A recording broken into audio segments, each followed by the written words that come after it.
Edmonton is proud to host the very first ever drag festival, which takes place this Saturday in Louise McKinney Park from 11 a.m. till 9 p.m.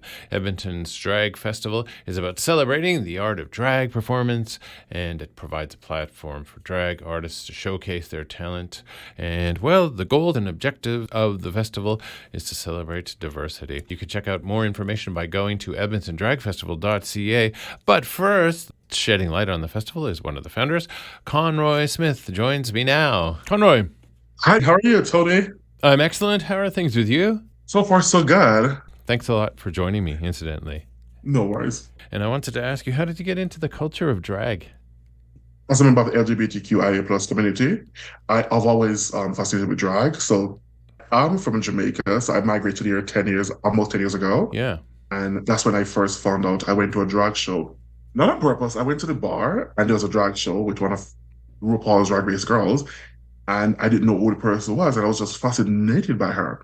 Yeah, because I'm from Jamaica. We know of like the quote unquote like cross dressers, right? Right. That's what they would call them. Yeah. So when I came here, I'm learning new terms. And when I heard of drag queens, I'm like, oh, you can dance, you can sing, you can flip, you can comedy, you can do everything. I am in. I'm not one myself. I just fan of the heart and member of the community.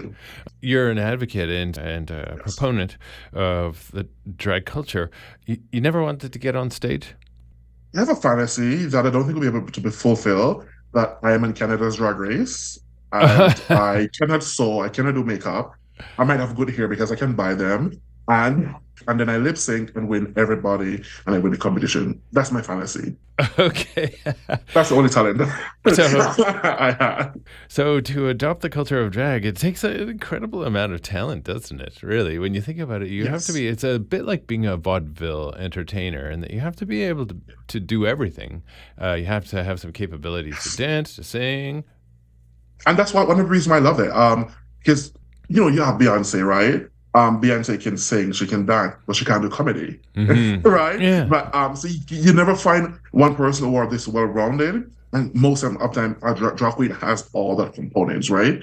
It's fascinating to see on stage, and I love it, and I'm excited by it, and that's one of the reasons I wanted to do this. It's and it's a fascinating culture, and you're actually showcasing this culture this weekend in Edmonton, the first ever drag festival to come to the city. Why do you think it took so long? Well, I guess they're waiting on me personally. I gotta say that they needed me to bring it there.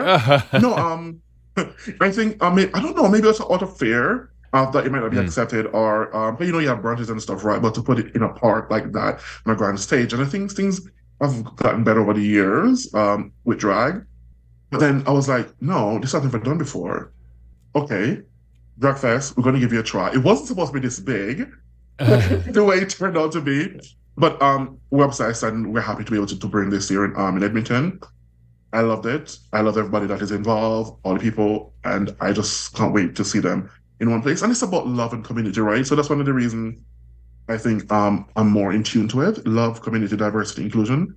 And diversity and inclusion is kind of a catchphrase of our century. And it's interesting you bring up the time is right in some respects. It's always kind of a delicate thing because of the culture that exists still out there. And your site declares that the Edmonton Drag Festival is about embracing community and building relationships within the 2SL LGBTQIA plus community. But you also highlight the social climate of drag and drag performers, and that it's kind of a contentious thing. And why do you do that on your site? I think maybe it's more personal because coming from Jamaica, a homophobic landscape, it has gotten better over the years, if I want to be quite frank.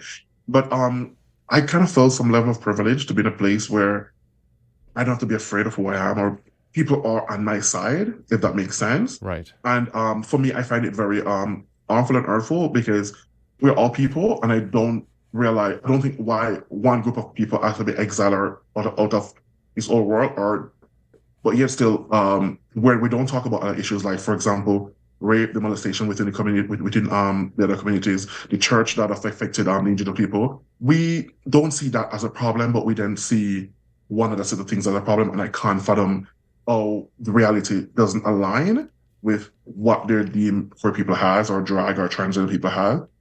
gay is wrong, but you have 3 kids out of wedlock.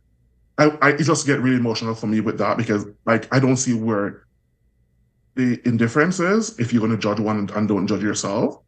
So I wanted to do this to show that, listen, we're not here to groom your kids. Why is it that for people are not seen as human? And it's funny where the particular biases do come out and how they play out. Yes, I get emotional. I get emotional because I just think we all should see people as human and love people for who they are and respect that. And yeah, I just think the world will be a better place. Just to embrace humanism, I say above everything else, as folks are walking away from Louise McKinney Riverfront Park this weekend, Yes. What's the number one comment you'd like to hear from people as they walk away? We felt a community. We felt the love and support inside there. And it was a bunch of diverse group of people that just show support for each other and our allies and community. But just the sense of respect that I respect you, you respect me, I am who I am, and you are. And I think I want this place to be able to bring that camaraderie and support. Well, we're going to see some ferocious energy come to Louise McKinney Park this weekend, this Saturday, for the first ever drag festival in Edmonton. Thank you, Conroy, for taking the time to chat with me this afternoon. And thank you. Well, vaudeville kind of planted the seeds of drag at the turn of the last century. And of course, song and dance and the song and dance culture is a big part of all of that.